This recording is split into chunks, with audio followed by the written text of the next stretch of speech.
Boa tarde, senhoras e senhores, bem-vindo a mais uma aula, mais um dia de estudo de medicina chinesa. É uma honra imensa poder ter você aqui. Essa tarde vai ser totalmente ao vivo, nós faremos aí uma experiência maravilhosa, onde estaremos trocando todas as palestras 100% ao vivo, com a sua interação. Então, se você tiver alguma pergunta para fazer ao professor, já coloca aí no chat, que nós estaremos anotando todas as perguntas para no final da aula nós já estarmos respondendo. Hoje de manhã foi assim extraordinário, tivemos fortes momentos com prática de Qigong, com o professor Ailton Alexandre, que ainda estará hoje dando uma palestra logo após a palestra que inicia agora, mas teremos grandes movimentos, grandes novidades, ainda a gente vai anunciar uma oportunidade para você mais tarde um pouquinho, mas agora, nesse momento, nós vamos abrir um grande portal aqui de conhecimentos, trazendo uma referência nacional na fitoterapia chinesa, tá? Professor João Marcos, boa tarde, seja muito bem-vindo. Boa tarde, vocês já estão me ouvindo aí? Sim. Prazer enorme poder estar dividindo com vocês esse conhecimento fabuloso que a gente vem adquirindo há esses anos todos, e o Rafael me proporcionou esse convite, e eu estou aqui para trazer um pouco de informações a respeito desse pilar da medicina tradicional chinesa, que de uns anos para cá, de poucos anos para cá, vem se despontando, vem gerando mais interesse da comunidade de acupunturistas, né? E para mim é um prazer muito grande poder dividir esse conhecimento com vocês. Vamos começar aqui, tá? É só passar aqui algumas informações técnicas para o pessoal ir entrando.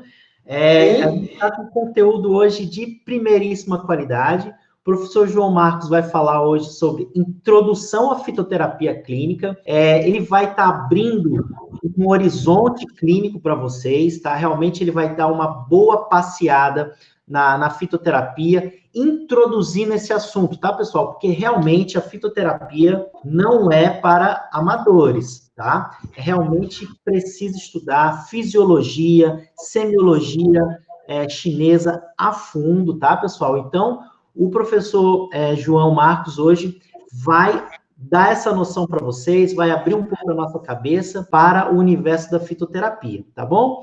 João, é uma honra imensa ter você aqui, tá? Compartilhar o conhecimento aqui conosco. Agradecer também todo mundo que está em casa aí, agradecer pela confiança. Pois, professor Marcos, então, temos aqui norte, sul, leste, oeste do Brasil, aqui ansiosos pelo seu conhecimento, tá? Fique à vontade.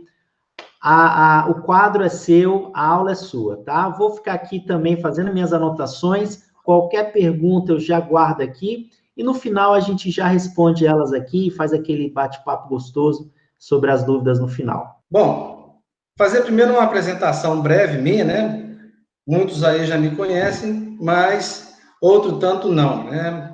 Meu nome é João Marcos, eu sou nascido no Rio de Janeiro, criado em Minas, né, esses dois estados, e recentemente adotado aqui pela Bahia.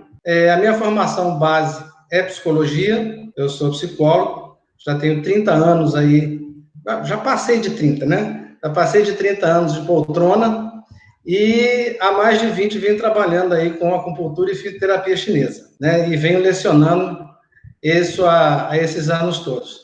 E é sempre muito importante a gente receber esses convites para palestras, congressos, e a gente vem participando disso. Muito se fala a respeito de acupuntura, mas a respeito de fitoterapia, só agora nos últimos anos é que isso vem se despontando. Então, agradeço muito você, Rafael, a IVESP, por esse convite, porque isso só vem fazer crescer a medicina tradicional chinesa no Brasil, e o resultado disso é para a população, é para o povo que precisa disso, precisa desse tipo de informação, precisa desse tipo de desmistificar isso e ampliar os horizontes da medicina tradicional chinesa. para a gente poder mostrar cada vez mais esses 5 pilares da medicina tradicional chinesa. Como hoje de manhã nós tivemos o Qigong, um dos exercícios chineses, depois a gente tem a acupuntura, nós temos a dietoterapia, temos a fitoterapia e as massagens.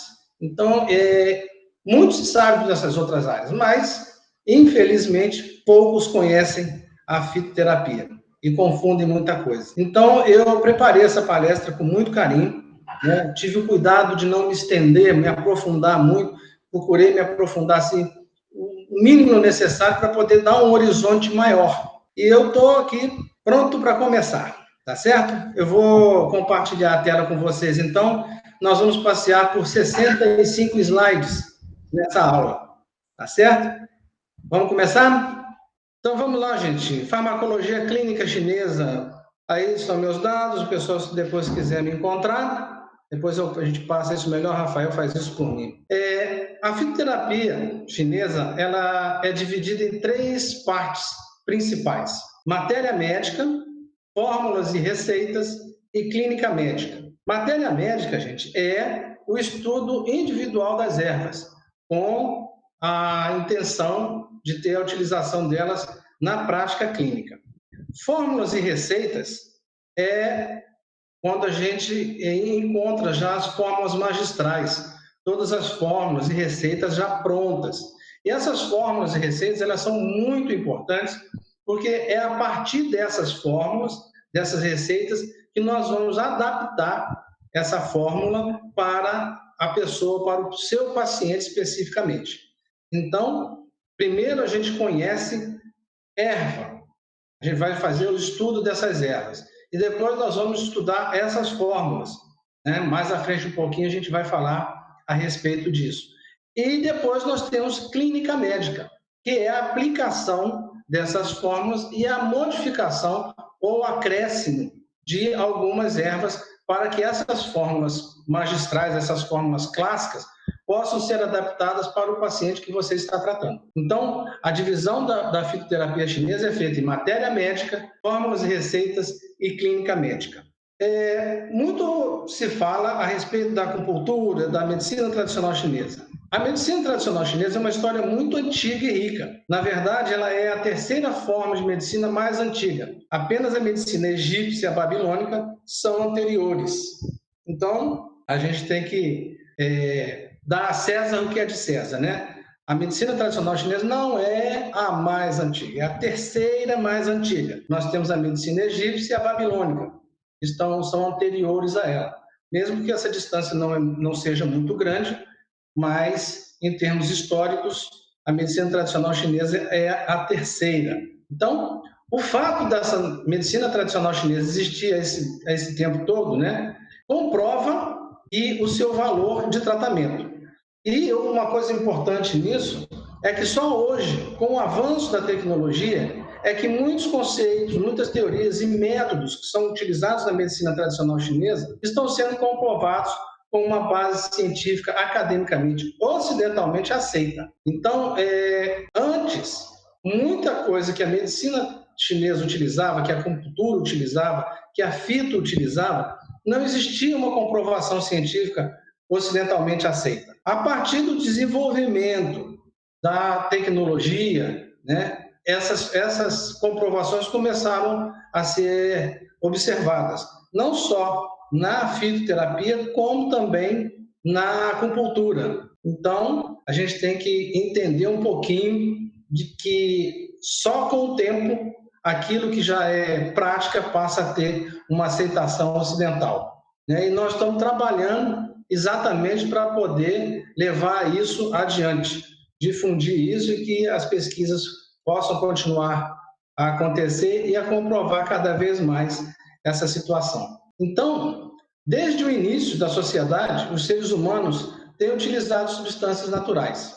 Em torno de 2600 a.C., os babilônios já tinham uma forma primitiva de medicina, expressando a ideia de que a doença era causada pelo ataque imediato de maus espíritos. Nós que trabalhamos com medicina chinesa, nós chamamos de xie, nós chamamos de perverso. E isso, né, portanto, o esoterismo e a terapia herbal, a terapia com plantas, normalmente iam de mão dadas no tratamento do doente. Isso ainda hoje, muitas pessoas acham, acreditam que quando você vai trabalhar com fitoterapia, com terapia herbal, tem uma questão de esoterismo, de religiosidade, enquanto isso não é verdade, isso é ciência. A ciência vem dessa prática e dessa comprovação de como as ervas funcionam, de como as massagens, de como a acupuntura funciona. A descoberta dos 14 clássicos médicos em Shanxia, na província de Hunan, abriu as portas para o início da medicina herbal chinesa. Então, depois que encontraram esses 14 clássicos médicos, é que a medicina herbal, que a medicina tradicional chinesa, teve uma maior expressão disso. Muitos clássicos, muitos outros clássicos foram escritos antes da época de Cristo, apesar de apenas Shanghai Xin ter sobrevivido. Ele foi escrito em duas partes. Shanghai Xin, data de 250 anos antes de Cristo, e Hai Xin, de 120 anos de Cristo. Ambos descreveram 250 plantas e animais, dos quais apenas 68 são usados como medicinais, 47 de origem animal e 21 de origem vegetal. Gente, por que eu coloquei isso aqui? É para poder mostrar que a fitoterapia, a medicina tradicional chinesa, já vem documentada há esses anos todos. A prática já vem sendo anotada e melhorada. A gente estuda muito, na nossa cultura ocidental, a gente estuda muito a história da Europa e pouco a gente sabe do Oriente. Então, a gente não tem muita noção do que está escrito. Essas obras não são muito conhecidas, não são muito divulgadas e muito menos o tempo que elas existem e vêm sendo estudadas e modificadas. De acordo com a lenda, após experimentar várias plantas, Shen Nong, o fundador da medicina herbal chinesa, escreveu o clássico da matéria médica de Shen Nong, é o Shen Nong Pensal Jin. O texto sobrevive em uma cópia feita por Tao Hung-Tin em torno de 500 anos depois de Cristo. E essa obra, o Shen Nong Pensal Jin, o clássico da medicina, da matéria médica de Shen Nong, ele coloca 365 ervas. Então, olha só, gente, 500 anos depois de Cristo, a gente já tem documentação escrita sobre fitoterapia chinesa. E isso vem sendo acrescentado hoje com as comprovações laboratoriais. Mas estou mostrando para vocês a história da fitoterapia chinesa, as anotações, para que a gente possa compreender que a gente tem um respaldo prático muito grande. E isso dá uma confiança muito grande, uma responsabilidade muito grande em passar esses conhecimentos, e respeitar a ação disso. Então, levando em consideração isso, a gente vai falar um pouquinho agora da origem e da evolução da matéria médica. Lembrando que matéria médica é o estudo das ervas.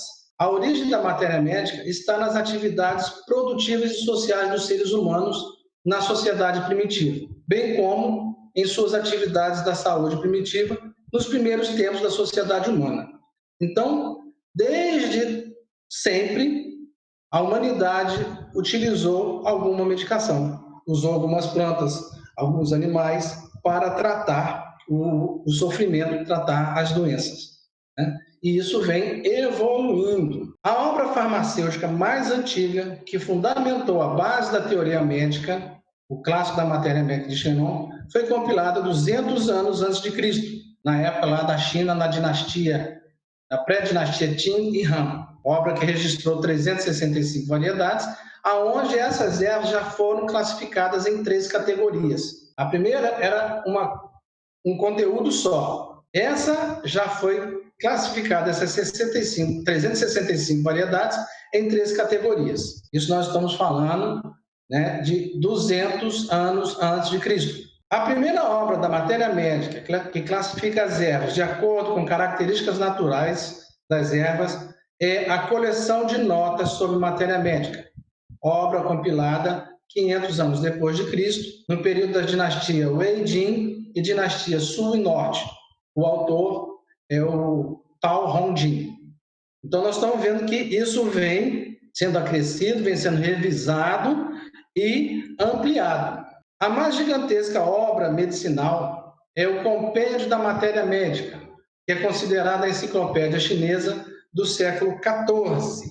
A obra é composta de 52 volumes, com 2 milhões de caracteres chineses. O autor, o grande farmacêutico Li Zizhen, da dinastia Ming. O esboço da obra foi feito em 1578 e a obra foi editada em 1596. Se a gente prestar atenção nessas datas e comparar esses anos, 1578, 1596, com o que a gente conhece hoje a respeito de farmacologia clínica, ocidental, a gente vai ver que faz uma diferença bem grande.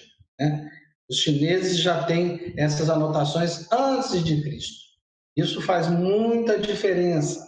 Agora eu vou aprofundar um pouquinho nessas questões da matéria médica, Essas ervas, elas têm um local de origem e têm fórmulas, tem uma maneira correta de recolher as ervas, a origem dos produtos. Por que eu falo isso? Porque quando você vai utilizar uma erva comum, você pode ser um hortelã que você tem no jardim da sua casa, que você tem na sua horta. Mas para que essa erva deixe de ser um tempero e passe a ter uma função medicinal, ela precisa de ter um modo correto de você recolher, uma época correta, e ela, de acordo com o local, ela tem variações. E quando a gente tem variações da mesma erva em locais diferentes, a gente trata isso como ortodoxia das ervas. Então, as ervas autênticas são consideradas ervas ortodoxas. A planta surge naquele lugar. As ervas ortodoxas surgiram nas atividades médicas ao longo da história, tornando autentificadas pela identificação pública, pelo uso ao longo do curso da prática médica tradicional. São reconhecidas por suas características morfológicas e por sua excelente eficácia terapêutica. As ervas ortodoxas, evidentemente, possuem peculiaridade endêmica, ou seja, aquele local. Isso a gente consegue ver em vários locais. Eu mudei recentemente aqui para a Bahia, ou tão não recentemente, as pessoas, como em vários locais do Brasil e do mundo, olha, a farinha de tal lugar, ela é diferente. Então, daquele local, a gente tem uma farinha ortodoxa, ou em Minas Gerais, a gente tem uma cachaça do norte de Minas, que é diferenciada. Então, isso dentro da medicina tradicional chinesa seria a ortodoxia das ervas. As ervas ortodoxas são produzidas e cultivadas durante longos anos. No entanto, não permanecem alteradas. Elas estão evoluindo e melhorando na medida em que surgem aplicações de novas e apropriadas tecnologias. Com o desenvolvimento social e dos serviços médicos, a demanda sobre ervas ortodoxas está aumentando a cada dia. Por isso, devemos procurar novas fontes de ervas medicinais ideais. Porém, devemos ter a necessidade urgente de proteger ao máximo os recursos naturais provedores de substâncias medicinais. Então, com a divulgação da fitoterapia chinesa, a demanda por ervas medicinais ela está aumentando. Na medida que a gente vai fazendo cursos, que a gente vai ensinando, isso vai movimentando o comércio, e a aplicação dessas ervas. E quem trabalha com isso, os chineses, eles estão bem atentos a isso, porque a gente sabe que a necessidade vai ampliar e a gente precisa de preservar e encontrar maneiras de manter essa provisão de substâncias medicinais. Então, vamos explicar um pouquinho, passar assim por cima, para a gente ter noção sobre o recolhimento das ervas, o recolhimento das ervas vegetais. Ervas de planta inteira, então você vai colher a planta inteira. A maioria delas deve ser recolhida na fase inicial do florescimento ou na fase do botão da flor tender a abrir. Isso porque quando a planta está em pleno desenvolvimento com ramos e folhas bem robustas. Então, eu vou recolher essa planta nesse momento. Diferente de se eu for recolher uma planta para fazer um uso com um chá de sabor agradável.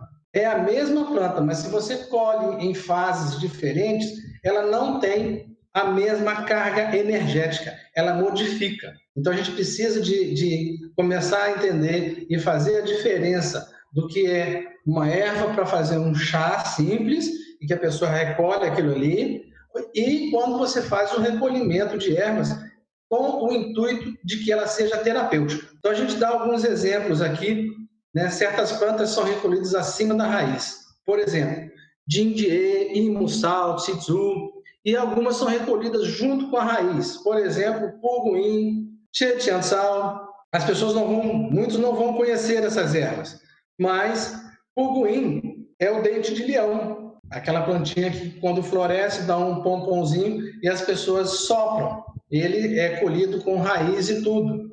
Imussal é uma erva bastante conhecida, que é chamada erva de Macaé. Em Minas Gerais ela também é chamada de Manela Amargo. Então, muitas ervas aqui do Brasil, elas têm uma origem chinesa. E às vezes a gente não tem essa informação e a gente acredita que faz parte da fitoterapia brasileira e isso não é fato, né? Então, continuando. Recolhimento das folhas.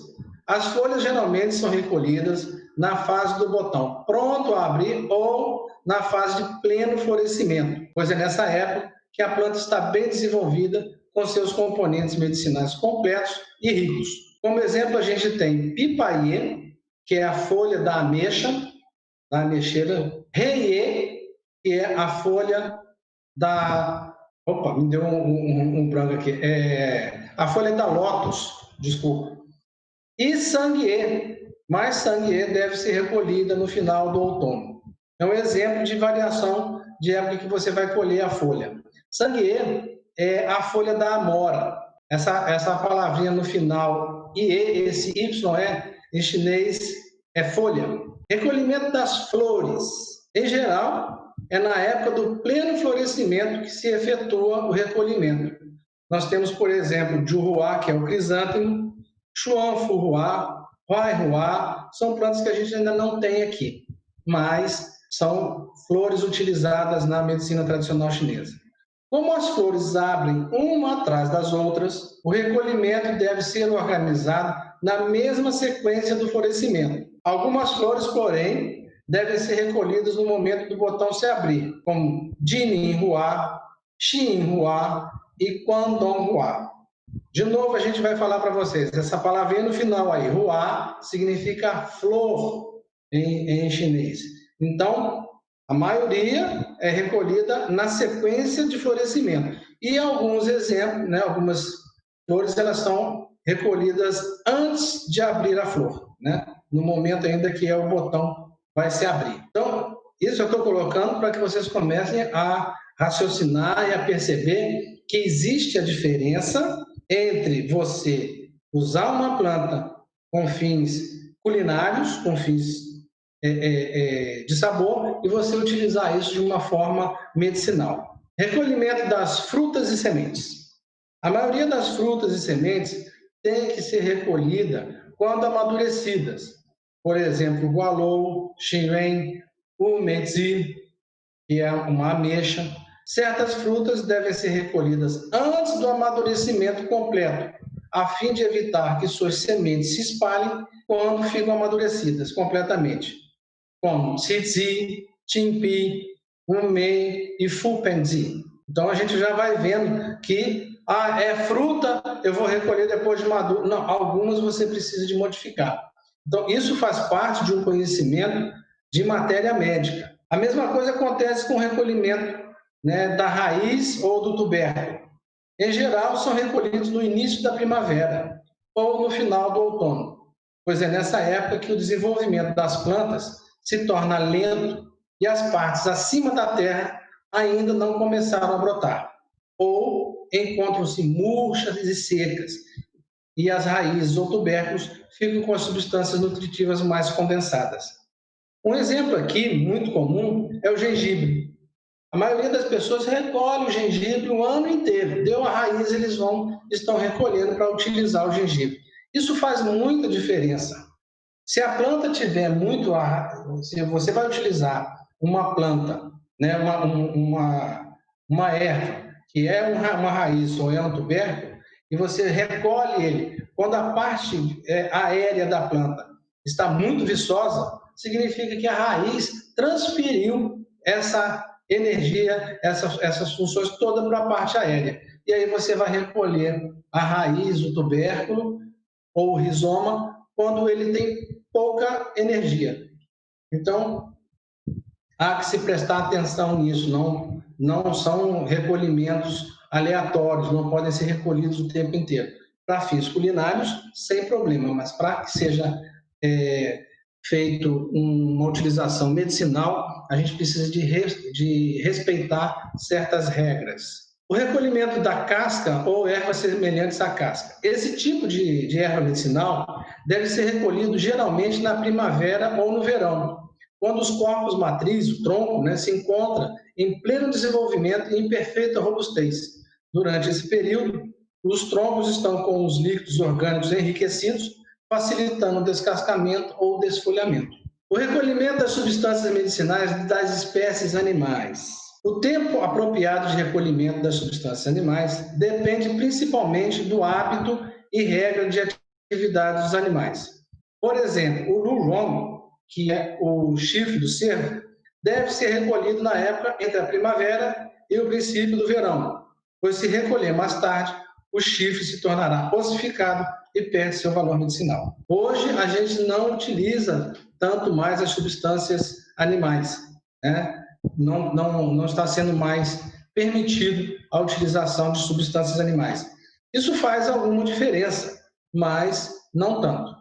A gente consegue, aumentando a dose, aumentando a posologia, a gente consegue adquirir algum funcionamento, algum resultado, sem utilizar as substâncias animais. Apesar de que muitas dessas substâncias animais, você não tem que sacrificar o animal.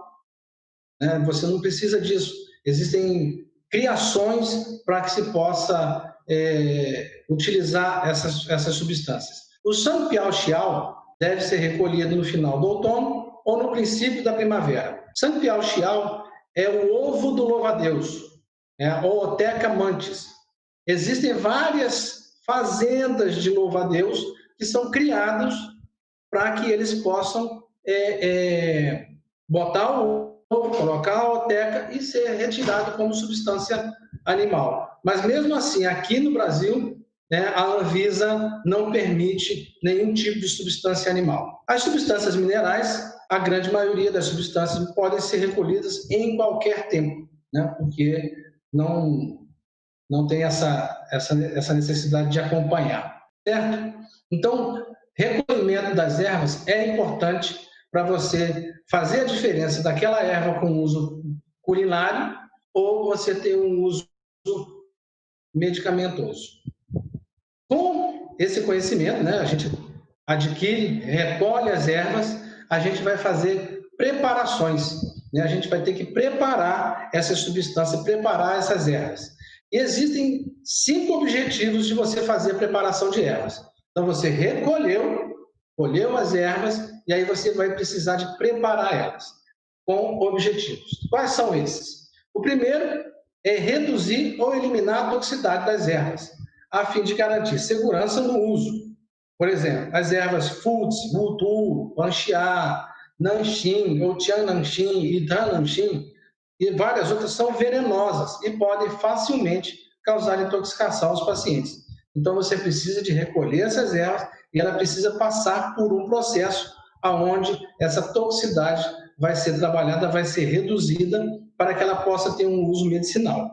Outro objetivo de você preparar as ervas é você aumentar a função medicinal, elevar os efeitos positivos terapêuticos no uso clínico. Por exemplo, dangui, que às vezes é mais conhecido com o nome japonês, que é o donquai, ele preparado no vinho de arroz, fica com a sua função de aquecer os canais e movimento aumentado. Dangui é uma erva boa para mover e nutrir o sangue. E o vinho de arroz tem bons efeitos para aquecer os canais e os vasos sanguíneos, para extinguir o vento e acalmar a dor. Por isso, quando o dangui é preparado com vinho, fica bem mais forte e é ideal em sua função de aquecimento dos canais e mover o sangue. Então, essa é uma preparação onde a função, né, daquela erva vai ser potencializada. Outro objetivo é mudar a natureza medicinal ou a função da erva, né, de modo que ela possa ficar mais adequada no tratamento da doença. Por exemplo, a erva Shendi, no estado fresco, Shandihuan é o nome do Shendi fresco, é muito amarga e fria. Tem boa função para nutrir o yin, refrescar o sangue e eliminar disforia. Quando o Shendi é tratado, ficando cozida, ela passa a se chamar Shu de Huan ou de Huan preparada, muda a natureza de ação violenta para branda, adquirindo a propriedade de nutrir o sangue. Então, de acordo com uma preparação que você faz na erva, você modifica a função medicinal dessa erva.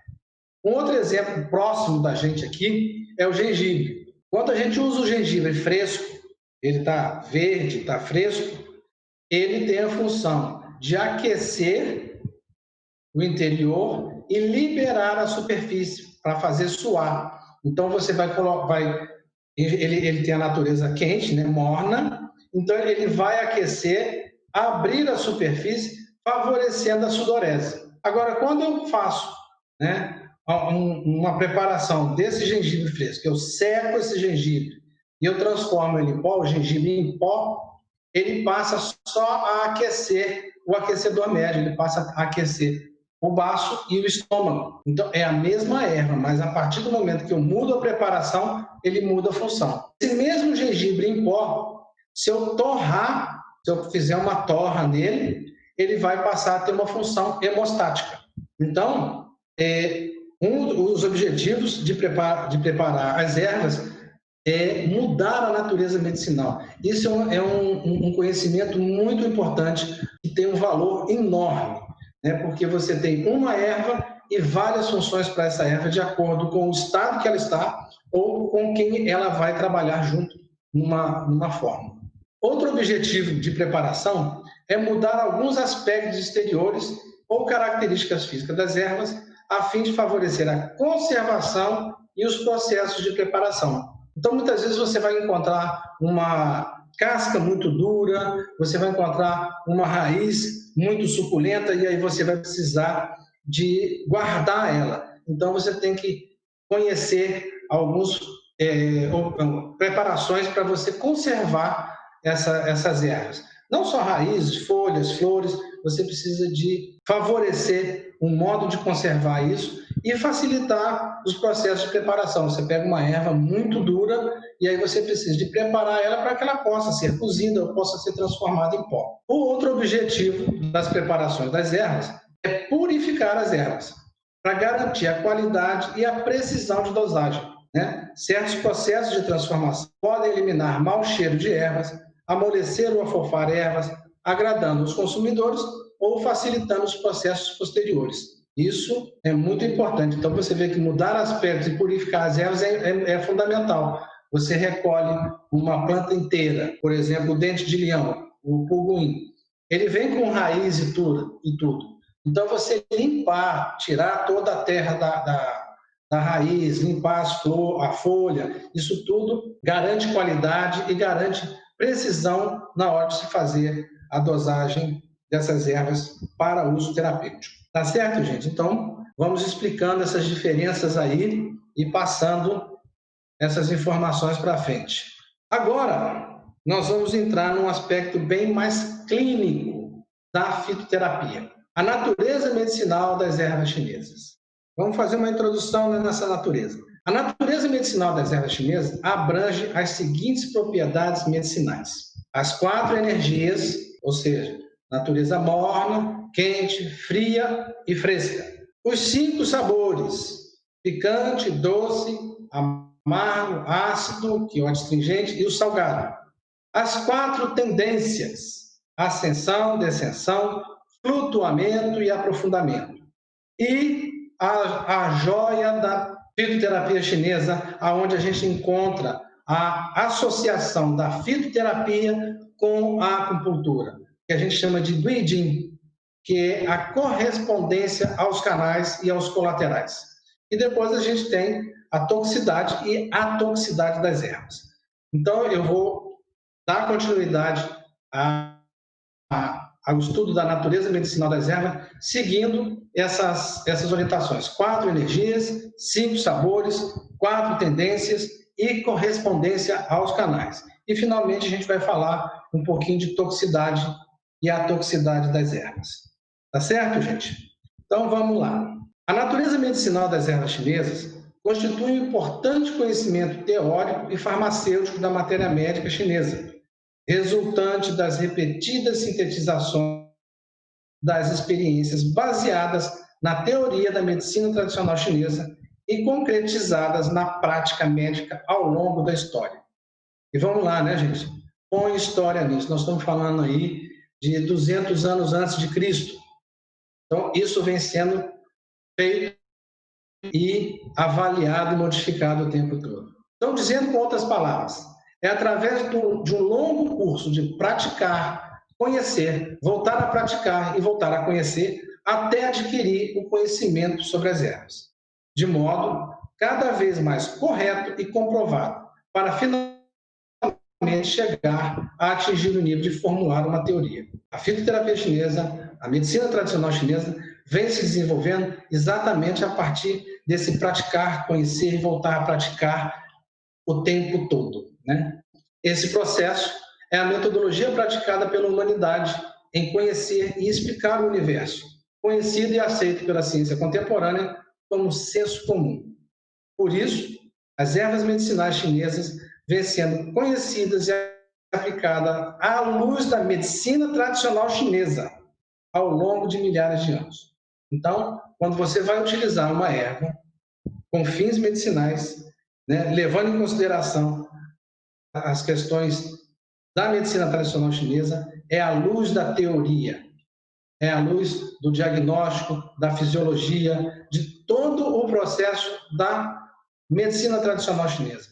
A gente não está falando aqui de utilizar princípios ativos que essas plantas têm dentro da visão ocidental. Nós estamos utilizando a planta por inteiro, né? Então, conforme a teoria da medicina tradicional chinesa, o aparecimento e o desenvolvimento de todas as doenças são o resultado do desequilíbrio entre Yin e o Yang, caracterizado por um excesso e, por outro, por insuficiência, e por uma desarmonia funcional entre os órgãos e vísceras, né? Zhang Fu, entre Qi e Shui, entre a energia e o sangue, e entre os líquidos orgânicos, né? O que é muito importante, originando as diferentes síndromes patológicas. É por isso que no clássico da medicina interna de Huang, o Huang Neijing, né, vem dizendo: quando o Yang está tranquilo e o Yin está conservado, o espírito fica saudável. No Shan Han, que é o tratado sobre doenças febris, vem dizendo: quando o Yin e o Yang voltam à harmonia, a doença ficará curada. Então, é esse o objetivo da fitoterapia chinesa: manter Yin e Yang em harmonia. Falando agora das 4 energias e depois dos 5 sabores.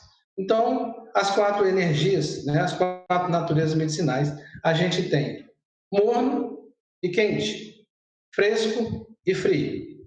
Aí está escrito em português, está escrito em pinyin, e tem o ideograma aí, porque de repente a gente tem alguns chineses assistindo e para eles vai ficar fácil de identificar isso. A importância da aplicação clínica dessas 4 energias.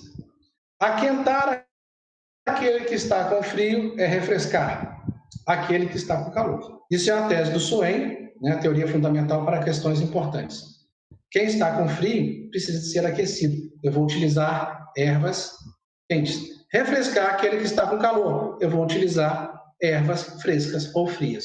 Tratar quem está com frio é aquecê-lo. Tratar aquele que está com calor é refrescá-lo. Isso também está escrito no clássico da matéria médica de Shennon, o Shendong Ben Saldini. Por isso, devemos aplicar ervas de natureza quente para tratar doenças de síndrome de frio e aplicar ervas de natureza fria para tratar doenças de síndrome de calor. Por natureza, das 4 energias pertinentes às ervas, se entende efeito terapêutico que as ervas exercem sobre o corpo do paciente. É uma conclusão feita em relação às características patológicas, se é de frio ou de calor ou fogo, não significando frio ou calor em sentido físico, certo, gente? Não é uma questão física, é uma característica patológica. Os acupunturistas estão bem acostumados com esse conceito de frio e de calor e fogo. Agora nós temos os 5 sabores. O sabor picante, que tem o efeito de dispersar e mover. O sabor doce, que tem o efeito de tonificar e harmonizar. O sabor ácido, que tem o efeito de adstringir, de reter.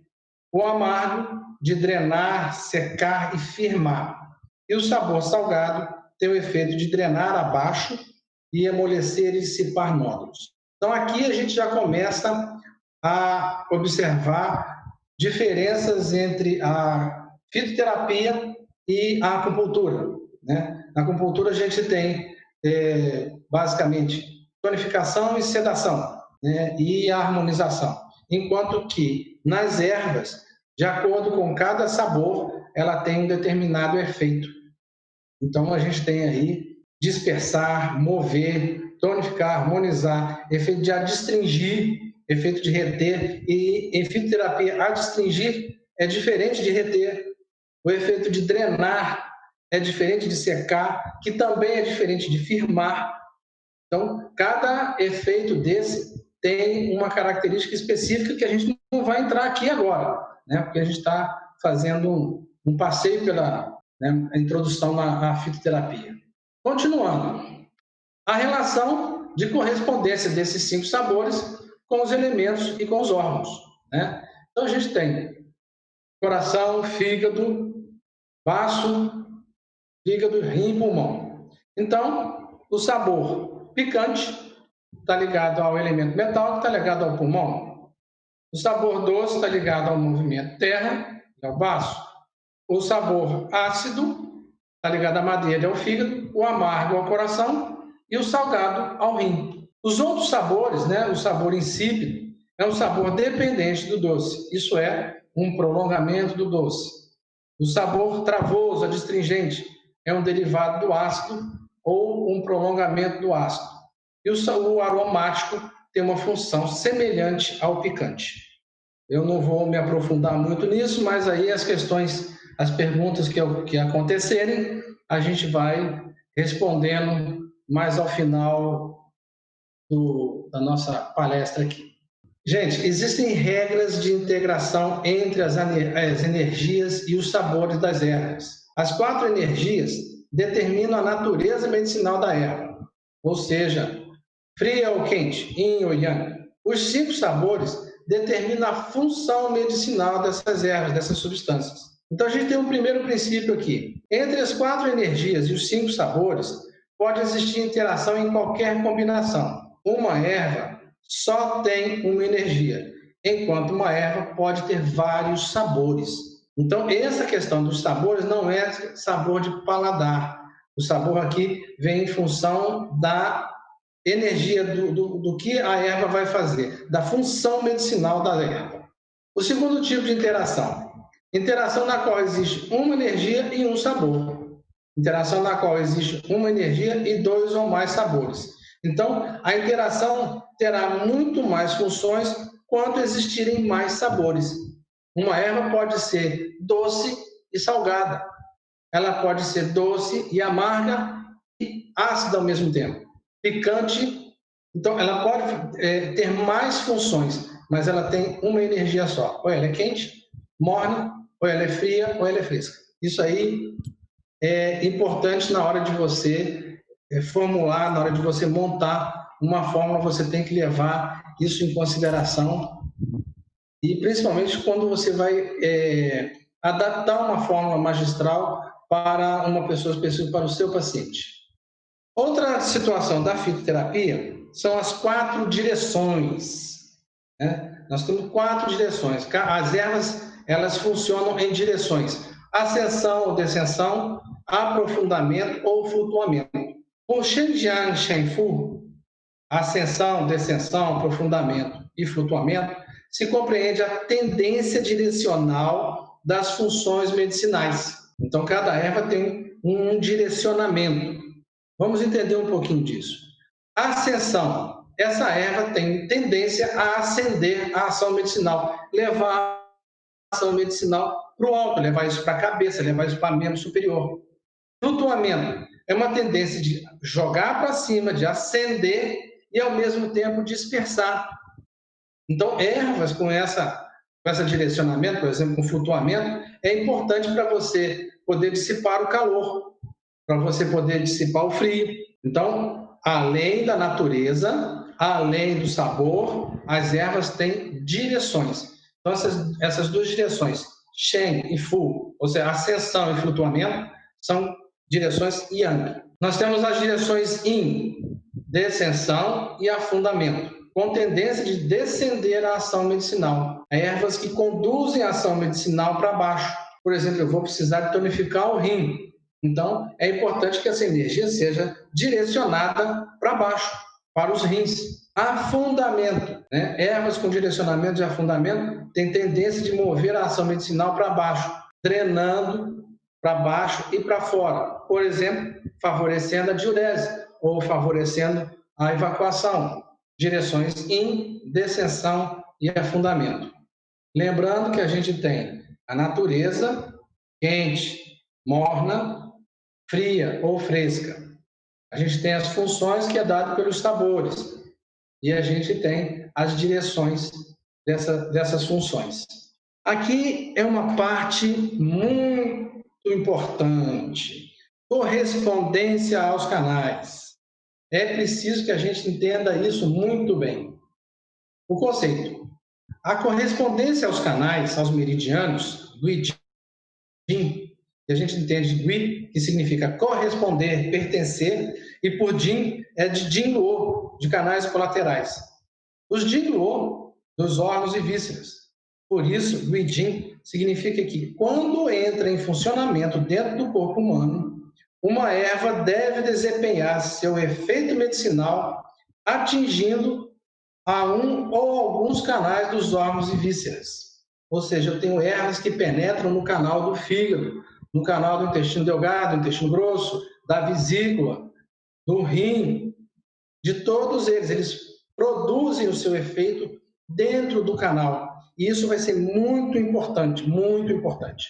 O nascimento da teoria de correspondência aos canais de Guijin tem sua origem na prática da medicina tradicional chinesa. Como tudo, né? Ao longo da prática, os médicos descobriram que, quando uma erva era aplicada ao corpo humano, ela produzia seu efeito medicinal bem evidente a um ou alguns canais, enquanto não produzia ou fracamente produzia seu efeito a outros canais. Assim, durante anos de prática, o conhecimento vem sendo sistematizado de correspondência. Daí nasceu a teoria de correspondência aos canais. Veja bem, que é só através dessa correspondência aos canais que a gente pode fazer uma excelente associação entre a fitoterapia e a acupuntura. Um trabalhando junto com o outro. Então, quando eu tenho aquele canal que está deficiente de Qi e Shui, eu posso utilizar uma fórmula que tonifica o Qi, que nutre o Shui, e eu posso acrescentar ervas que conduzem, que têm a ação dela mais específica naquele canal. Isso potencializa absurdamente os nossos resultados. Os efeitos medicinais são identificados pelo fato das ervas poderem reverter a deterioração patológica dos órgãos e vísceras, recuperando o efeito medicinal sobre os canais, e por estes estarem estreitamente relacionados com os órgãos e vísceras. Então, além de você estar colocando uma substância direta, uma substância concreta dentro do organismo, essa substância está sendo direcionada para um meridiano. E esse meridiano vai levar a ação medicinal dessa erva para aquele órgão. Por isso a gente consegue reverter muita deterioração patológica de órgãos e vísceras, de canais também, né? A gente recupera o funcionamento disso com a fitoterapia. Por isso a fitoterapia é tão eficiente, tão eficaz e tão fantástica, né?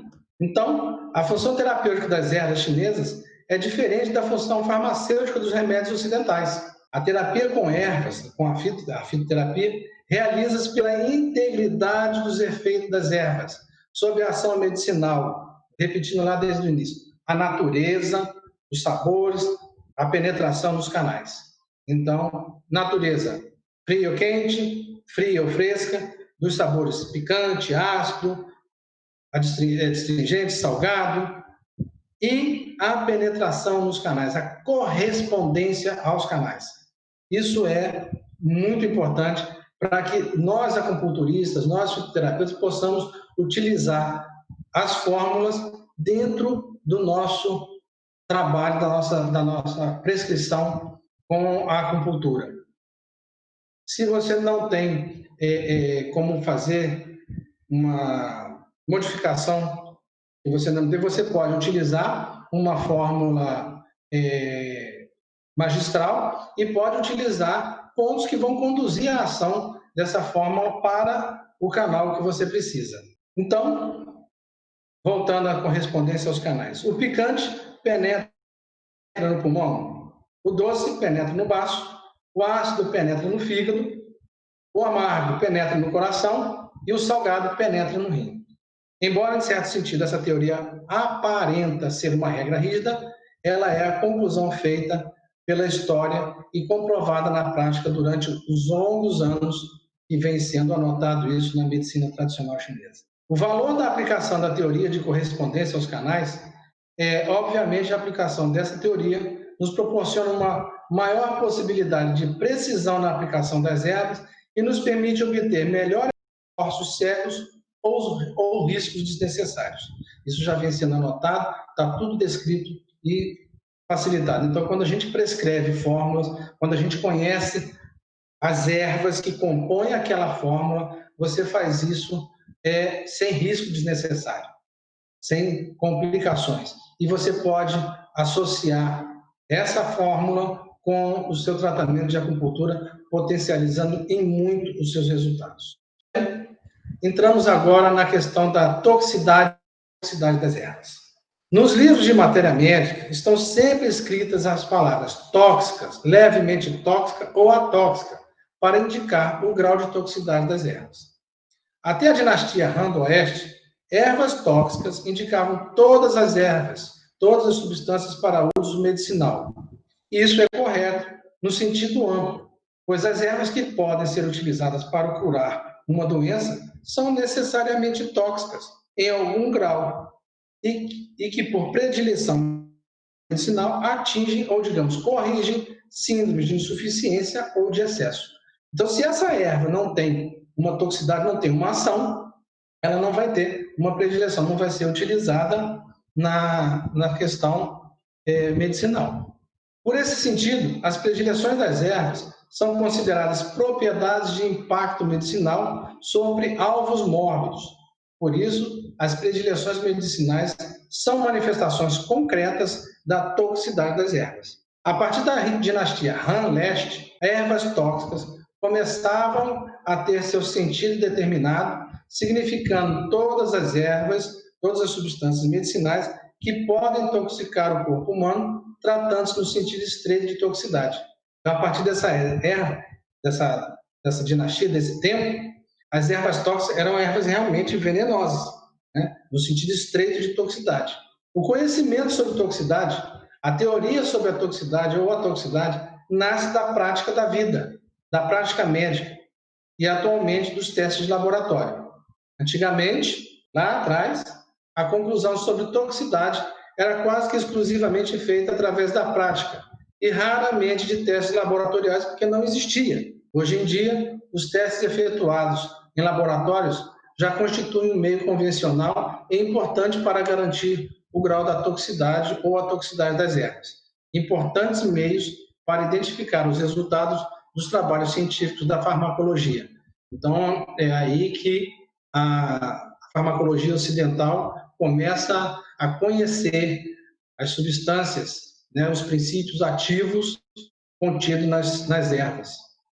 Então, gente, para a gente poder mostrar um pouco mais como a fitoterapia é específica, a gente vai destacar aqui alguns grupos de ervas para a gente ter a noção da especificidade da fitoterapia e a diferença que isso faz durante os tratamentos, né? Então, nós temos substâncias que eliminam síndromes superficiais. Essas se subdividem em substâncias picantes e mornas que eliminam síndromes superficiais. Então, picante e morno, eu vou tratar síndromes superficiais por invasão de frio. Lembra que está lá? Aquecer quem está com frio. Substâncias picantes e frescas que eliminam síndromes superficiais. Essas substâncias vão tratar as invasões de calor externo. Então, você vê, libera síndrome superficial para frio e para calor. Então, é sempre muito específico, né? Substâncias antipiréticas, substâncias que eliminam calor, né? Substâncias que eliminam calor e purgam o fogo. Isso é muito diferente do entendimento de você tirar calor que a gente usa na acupuntura. Essas substâncias, né, desse grupo de substâncias que eliminam o calor e purgam o fogo, ela vai tirar o calor e purgar, vai botar o calor para fora. Esse calor vai ser eliminado, vai ser purgado, ou pelo suor, ou pelas fezes, ou pela urina. Então, é diferente a ação, né? O método é diferente quando você usa a fitoterapia. Então, tem substâncias que eliminam calor e infecções. Então, aqui a gente tem várias substâncias, várias ervas, que tiram calor e tratam processos infecciosos. Temos substâncias que eliminam calor e refrescam o sangue. Então, não é simplesmente tirar calor, né? Eu tenho outras funções que agregam isso. Lembrando sempre, a erva tem uma natureza, ela tem uma função e ela tem direcionamento. E ela tem principalmente direcionamento, ela tem correspondência ao canal. Então, se eu utilizo uma substância que elimina calor e infecção e essa infecção está no intestino, eu vou utilizar ervas que têm uma correspondência ao intestino. Então, a formulação, a fórmula em fitoterapia chinesa, ela é muito específica. Ela vai levar a ação medicinal direto para o ponto. E mais à frente a gente vai ver que existem ervas específicas para direcionar. Um detalhe muito importante, né, da fitoterapia: substâncias que eliminam calor deficiente, calor vazio. Olha, não adianta você, muitas vezes, estar nutrindo o yin se você não tirar o calor vazio. Eu digo para os meus alunos: olha, está entrando no calor vazio, tem um processo de calor vazio. Se eu não tirar a panela do fogo e jogar água fria, não vou resolver o problema. Então, quando eu utilizo substâncias que eliminam calor deficiente, eu estou tirando aquele calor que consome o yin. E aí eu posso nutrir, porque senão eu vou estar colocando água na fervura o tempo inteiro, mas eu não tiro a panela do fogo, eu não trato a raiz. E na fitoterapia a gente tem substâncias que eliminam calor vazio, calor deficiente. Eu tenho substâncias purgativas, e aí a gente tem essas três situações, né? Substâncias catárticas, que vão promover a catarse, substâncias lubrificantes e laxativas e substâncias drásticas drenadoras. Tem substâncias, dentro das drásticas drenadoras, tem substâncias que eliminam vento e umidade, substâncias aromáticas que transformam a umidade. Olha o tamanho, né? Olha a especificidade de substâncias purgativas. Eu tenho substâncias diuréticas e exudativas. Então, são ervas, são substâncias muito específicas. Substâncias que aquecem o interior. quando eu tenho frio interno. Tenho substâncias que regulam o Qi, que aliviam a estagnação de alimentos. Tenho substâncias antihelmínticas, anti-hemorrágicas e hemostáticas. Substâncias que ativam a circulação e removem estase de sangue. Aí a gente tem uma diferença, né? Mais uma diferença entre acupuntura e fitoterapia, né? Em acupuntura, ervas que regulam o Qi, elas movem o Qi. As substâncias, ervas que ativam a circulação e removem estase de sangue. Quando a gente fala estase de sangue, nós estamos falando de trombo, nós estamos falando de estase de sangue, não de estagnação de sangue. Estagnação de sangue é mais uma redução do movimento do sangue.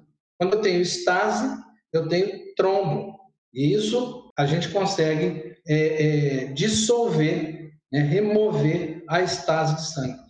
Coágulos, né? A ação disso quando você vai vai tratar de um paciente que teve uma trombose venosa profunda, um paciente que teve um AVC isquêmico. Então a gente consegue ativar a circulação e remover estase de sangue.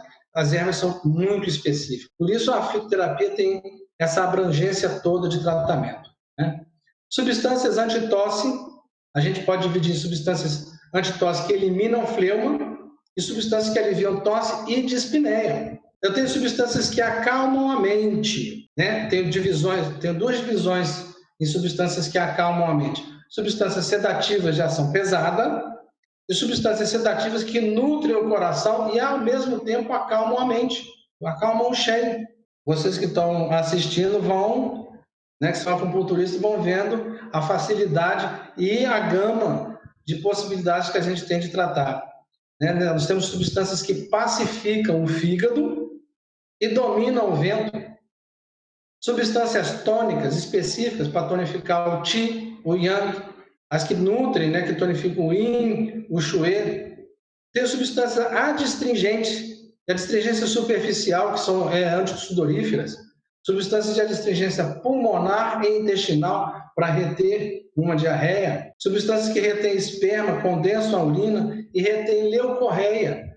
Eu coloquei esses grupos de ervas para que vocês possam ter uma noção do tamanho da especificidade de como a gente pode estar manipulando, criando formas para tratar essas situações, essas síndromes, que dentro da acupuntura a gente tem uma certa dificuldade de tratar. Então, visto que a gente tem todos esses grupos de ervas, a gente precisa de conhecer esses grupos de ervas, conhecer a ação medicinal de cada erva dessa, conhecer a sua correspondência ao canal, a sua natureza, né, o seu direcionamento, para que a gente faça combinações das ervas. Por combinação de ervas, a gente entende utilizar em integração mais de 2 ervas propositadamente selecionadas após ter analisado o quadro da doença, o método de tratamento e a natureza medicinal das ervas que a gente vai utilizar. Com que objetivo a gente vai fazer essas combinações? Primeiro, reforçar o efeito terapêutico. Segundo, eliminar ou restringir desvantagens de uma erva ou de outra. Fazendo isso, essas combinações, isso me permite obter resultado desejado quando se trata de uma doença complicada. E é exatamente assim que se cria fórmulas. Só que para a gente criar fórmula, a gente precisa também de regras para criar essas fórmulas, né? Regras de como combinar as ervas, regras de organizar a combinação. Então, as regras de organizar a combinação, elas são feitas de acordo com a maneira de como são utilizadas as ervas. Ou seja, toda fórmula chinesa, toda fórmula magistral chinesa, ou como que você faz a adaptação, ela tem essas 4 ervas, essas 4 funções, que é a erva imperadora, erva ministro, erva assessora, ervas coordenadoras ou condutoras. Então, cada fórmula chinesa tem uma erva imperador, Zhongyao, Shenyao, erva ministro, Soyao, ervas assessoras e ervas coordenadoras ou condutoras. O que cada uma dessas ervas faz? Qual seria a função de cada uma dessas, né?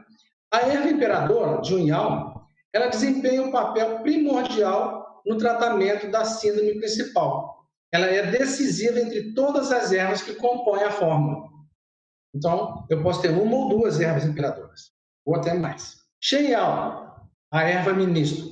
Essa erva ministro, ela ajuda a erva imperador no tratamento da síndrome principal e, simultaneamente, tratam a síndrome secundária, que é consequência da síndrome principal.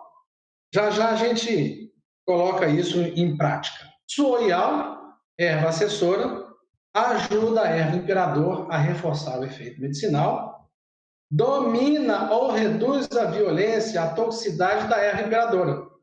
Por erva imperadora ser a decisiva na síndrome que eu estou tratando, muitas vezes eu estou escolhendo uma erva tóxica, uma erva violenta.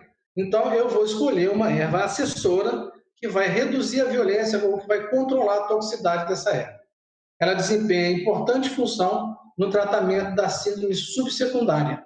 E é dessa forma que a gente minimiza ou praticamente elimina efeitos colaterais com a fitoterapia chinesa. Existe uma sinergia, uma organização muito detalhada ao se montar uma fórmula chinesa. Xiao são ervas coordenadoras ou condutoras. Essas ervas, elas conduzem diretamente ao local da doença, a ação medicinal do conjunto das ervas.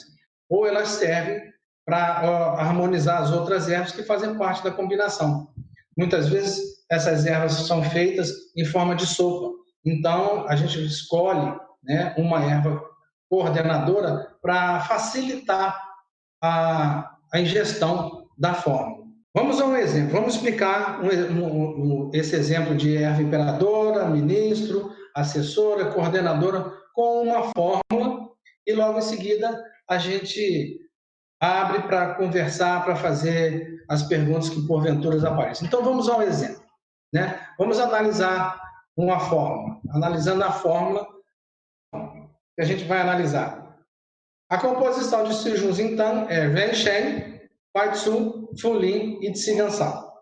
A função dessa fórmula é tonificar o Qi e fortalecer o baço. Então, Shijun-Zintan é uma fórmula muito conhecida, extremamente simples, né, e de uma eficiência fantástica. A função, tonificar o Qi e fortalecer o baço. Ren-Shen é a natureza morna e amarga, e sabor amargo da Ren-Shen, ela atua para tonificar intensamente a energia vital e fortalecer o baço e tonificar o Qi. Ren-Shen penetra no canal do baço e do pulmão. Então, se eu estou tonificando o Qi, fortalecendo o baço, eu escolho o Ren-Shen por sua natureza morna, né, pelo seu sabor amargo, e porque ela penetra no canal do baço e do pulmão, que são exatamente os dois órgãos que mais têm a ver com a formação do Qi. Pai-Tsu é a erva ministro, pela natureza morna e amarga, semelhante a Ren-Shen, atua para fortalecer o baço e secar a umidade.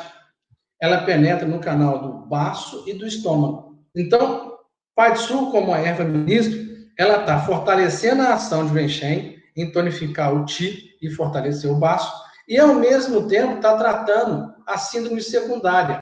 A síndrome secundária de uma deficiência de Qi do baço é normalmente a umidade. Então, o Pai-Tsu tira a umidade, ajuda a fazer isso, tratando o baço e o estômago. Aí, a gente ouve aqui. Fulin, houve uma inversão aqui da sequência, mas a gente já resolveu isso.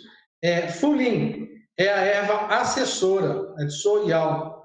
Pela natureza neutra e doce e insípida, ou seja, ela não é quente nem morna, ela é insípida, ela funciona para favorecer a diurese, fortalecer o baço. Ela penetra no canal do coração, baço e rim. Então, é uma erva assessora, uma erva que vai controlar a ação forte de Ren-Shen, ao mesmo tempo ajudando Ren-Shen a cumprir o seu papel de tonificar o Qi e fortalecer o baço. Só que a erva assessora facilita também a sequência, né? Fulin favorece a sequência, se a gente colocasse nos 5 movimentos, o coração promover o baço e o baço controlar o rim. Então, isso vai ter todo um resultado em umidade e em tonificar a essência, né? Dentro da ação da fórmula. Finalizando a fórmula e a análise da fórmula, a gente tem Tsigansal, que é uma erva coordenadora, uma erva condutora. Por sua natureza neutra e doce, funciona para tonificar o Qi, harmonizar todas as ervas, e Tsigansal penetra no canal do pulmão, baço e estômago, favorecendo toda essa ação da fórmula Sijun-Zintang. Então, gente, eu termino aqui a apresentação dessa palestra. Eu agradeço a Ivesp, através do Rafael Pato, pelo convite para participar dessa conferência. Também a Ailton, por ter me apresentado ao Rafael e assim tornado possível esse importante evento. E a todos que estiverem presentes e participativos, né? Agora eu chamo o Rafael para ver as questões, quem está aparecendo aí com algumas perguntas.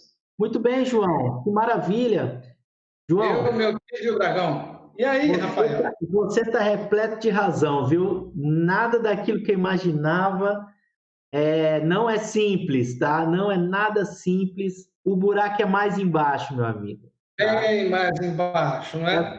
Não é só a prescrição de um chazinho, não é a receita da vovó, não é ir na farmácia e perguntar qual é o melhor comprimidinho para tomar. O buraco é mais embaixo, tá? Realmente tem muita coisa para ser estudada. O mais impactante, o mais apaixonante que eu pude ver é o envolvimento de toda a fisiologia que nós estudamos na MTC com essa pegada fitoterápica, né? Então, isso é muito encantador. E toda essa hierarquia de ervas que você colocou, essa classificação, isso é muito bacana. A minha pergunta é possível aprender isso daí, o professor Marcos? Quanto tempo uma pessoa precisa estudar para saber, ter segurança? Como que é isso? Assim, você que tem experiência de ensino, mais ou menos, como que a pessoa faz para aprender realmente? Rafael, isso é difícil de determinar, não é? Depende muito do seu envolvimento, a facilidade que você tem de ter a base da acupuntura, né? A base da fisiologia, que modifica bastante para a fitoterapia, né? E a dedicação que você vai ter em cima disso. Não, realmente não é uma... A gente não pode ficar dourando a pílula e dizendo que fitoterapia é fácil. A gente não tem como fazer isso, porque seria negligente da nossa parte. Realmente é complicado. Você vê que são muitos detalhes, muitos direcionamentos. Você não vai conhecer poucas ervas, você precisa conhecer bastante ervas. A gente coloca aí em torno de por baixo, para você começar a ter um trânsito dentro da fitoterapia de uma maneira mais específica, de 250 ervas. É mais erva do que ponto, né? Atualmente, a fitoterapia ela tem catalogado 12.888 ervas. Uau! Uau! Lógico que a gente não vai utilizar isso tudo, né? Porque são grupos de... Eu coloquei ali alguns grupos assim rápido, só para... Né? Não coloquei poucos e também não coloquei muitos, né? Mas para que as pessoas possam ter essa noção de quão específico é a fitoterapia. Entendeu? E como é importante a gente fazer a diferença entre o hortelã que você compra ali no supermercado e o hortelã que você está utilizando para uma questão medicinal.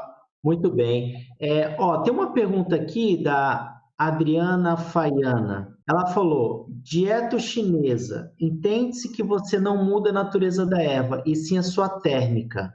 E na sua explicação, você diz que pode mudar a natureza da erva. São conceitos diferentes a dietoterapia, que prepara os alimentos quente, frio, né, que você esquenta o alimento ou come o alimento cru e tal.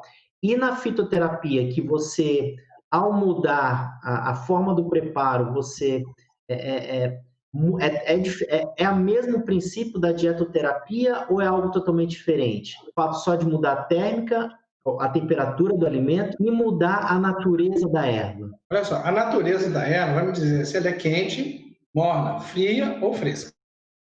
A natureza da erva ela vai se manter. Ela não muda a natureza, ela adquire outras funções.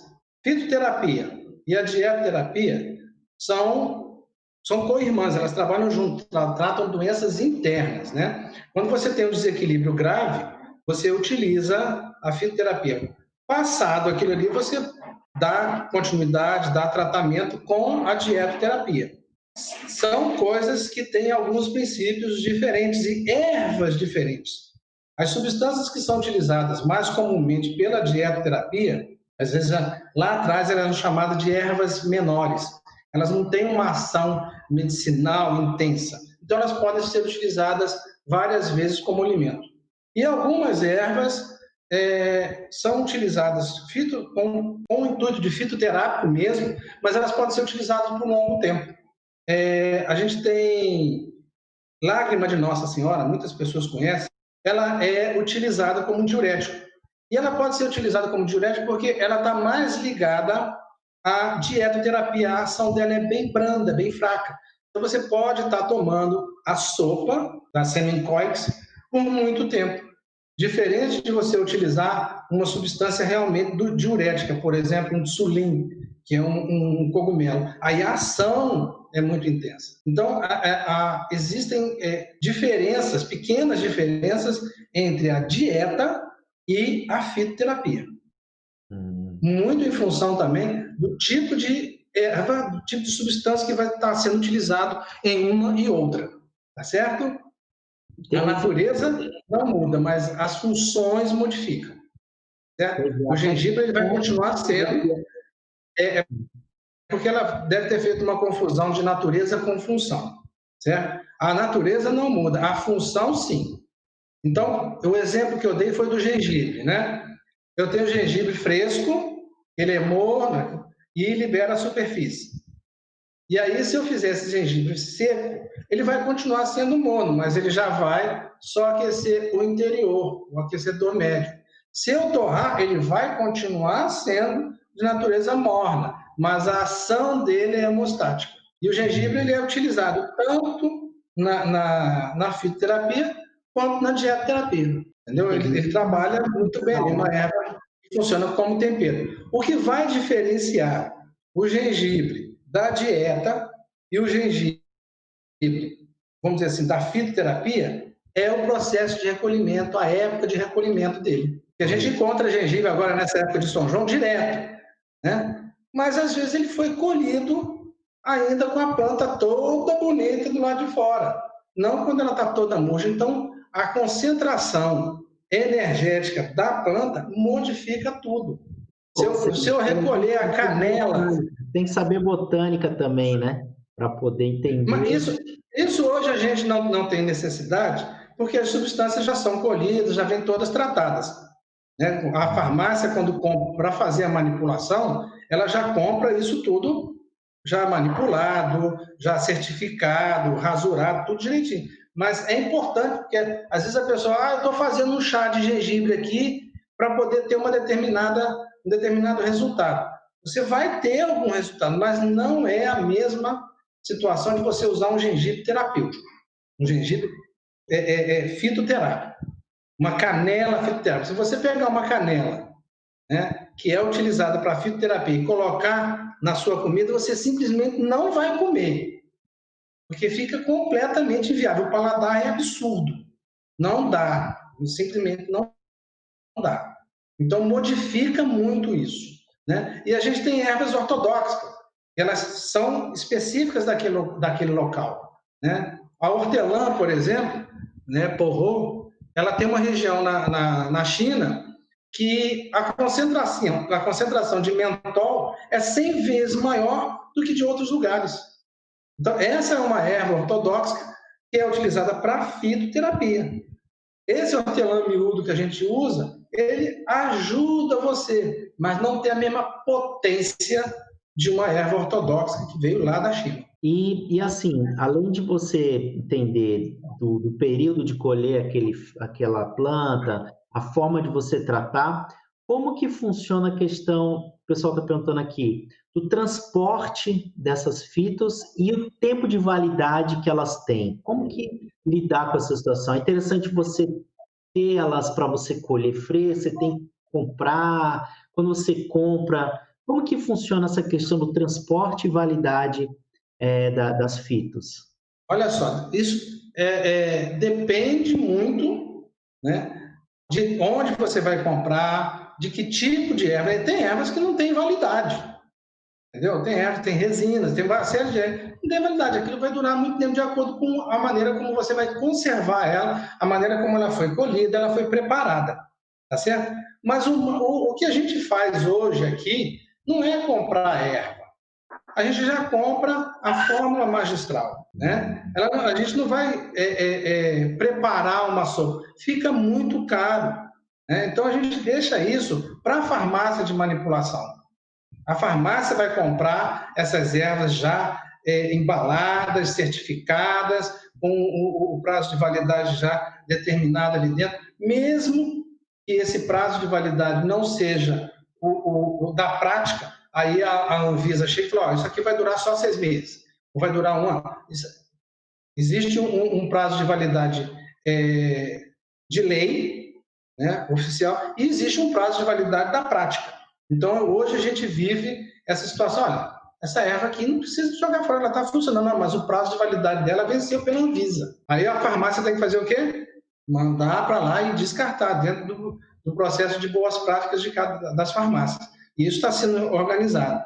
Então, nós não vamos comprar ervas. Podemos, mas ou seja, muito mais interessante. Já está mais moderno o processo hoje, sim, né? Sim. Eu sou meio jurássico nessa situação, que aprendi um tanto de coisa com isso, né? Mas a título de informação do que de prática mesmo, né? Porque é bem viável na prática, a logística disso é complicada. Então a gente deixa isso literalmente para a farmácia fazer. E como é que é o acesso desse material hoje, assim, na prática? Você que tem experiência? Dos fitoterápicos?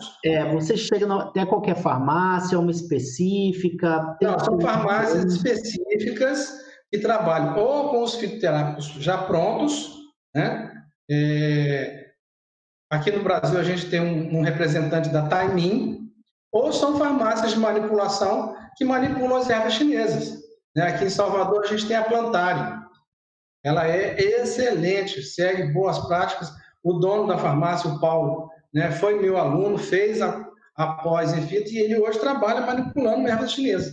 Então, aqui em Salvador, na região, e até para fora mesmo, a gente prescreve, manda para a farmácia manipula e entrega. Existe uma facilidade já boa nisso. E você também tem a fonte via internet, né? Você pode comprar isso. Pessoal aí, como que eles fazem para ter acesso às fitas? Porque tem muito estado, né, que não tem, né? Por exemplo, não sei, aqui no Mato Grosso do Sul eu desconheço, mas enfim, talvez na internet. A internet você consegue, você coloca o nome da fórmula que você quer, vai aparecer e você compra normalmente pela internet, pelo Alibaba, pelo Amazon. Tem vários lugares que você encontra isso com facilidade. Traz da China também, isso aí? Mandam da China isso daí também? Ou Mandam da China. Chega com facilidade, não tem dificuldade. Né? A gente não encontra manipulação. Eu chego aqui e vou prescrever uma fórmula para você. Aí eu vou pegar uma fórmula magistral, vou pegar Sijunzintano e vou acrescentar algumas ervas e vou pedir à farmácia para manipular. Isso a gente consegue pouco. Né? A gente tem em Salvador, tem em Belo Horizonte, tem Rio de Janeiro, tem São Paulo, mas é bem pouco. Né? A maioria das farmácias que vendem fórmula chinesa já vende a fórmula magistral, já pronta, sem adaptações. Aqui em Salvador, no Rio de Janeiro, em Belo Horizonte, em São Paulo, a gente tem farmácias que manipulam isso, que montam a prescrição que o fitoterapeuta fizer. Entendeu? Fora disso, você tem facilidade na internet. Tem muita facilidade. Se digitar o nome de uma determinada fórmula, vai surgir lá uma quantidade enorme que você pode comprar. Assim, por exemplo, tem meu paciente, porque é meio, o diagnóstico é individualizado, né? Você sugere que o profissional tenha uma quantidade de fórmulas estocadas no seu Ele consultório, não pode fazer isso. ou ele tem que passar o link, o site, Não, você tem que fazer a prescrição, você tem que fazer a coisa. Você não, oficialmente, legalmente, você não pode ter essas fórmulas para poder passar para o seu paciente. Isso não é ilegal você fazer isso. Entendeu? Você vai fazer uma prescrição, você vai fazer uma orientação, uma indicação terapêutica para esse paciente, entendeu? Você faz uma indicação terapêutica dessa fórmula chinesa, né? Aí você pode orientar seu paciente para comprar aqui e ali, mas você ter isso em mãos e vender isso para o seu paciente, você está fazendo um comércio legal, porque só a farmácia pode fazer isso. Ah, perfeito, muito bom. Que Entendeu? o pessoal está perguntando isso aqui. Tô seguindo a dúvida aqui Eu do estou pessoal. colocando para vocês aquilo que é legal, né? Uhum. Legalmente você não pode fazer isso, tá certo? Tá. Eles estão perguntando aqui um tema que é muito discutido sobre o chá verde, né? Que os orientais tomam muito e tal. Tem alguma indicação específica? Tem algo mais específico sobre o chá verde? Olha só, o famoso pancha, né? Tincha. Tincha é o chá verde.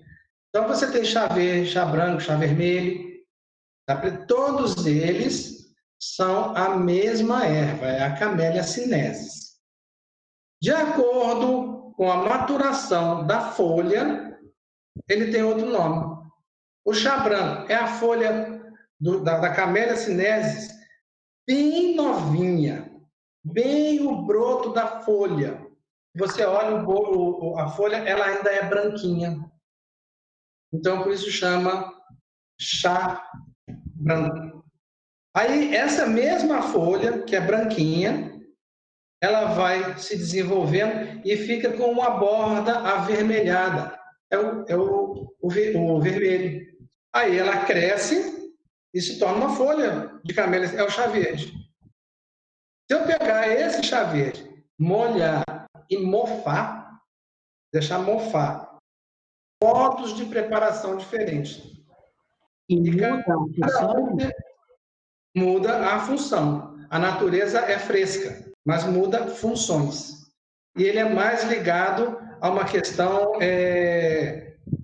de culinária, de dieta, e não de terapia. O chá verde, sim. O chá verde é um chá tão importante que ele pode mudar a função de uma fórmula inteira. Uma fórmula inteira. Você toma uma determinada fórmula. Com água, ela tem uma função. Você toma ela com uma porção de chá verde, ela muda completamente a função. Só porque você tomou ela com chá. Muito bom, muito bom. Olha quem Então, chegou a aqui, gente... o doutor Ailton Alexandre. Boa tarde, mestre Pois Ailton. é, seu Boa Alexandre. tarde, boa tarde. Você que é o pivô dessa história toda, né? Me apresentou o Rafael. Então, Na verdade, eu já venho entrando em contato com o professor João Marcos já há uns quase 2 anos para tentar fazer o curso de fitoterapia. Finalmente, eu acho que eu vou conseguir dessa vez. Mas deixa eu só te contar um pouquinho da história, ô Rafael.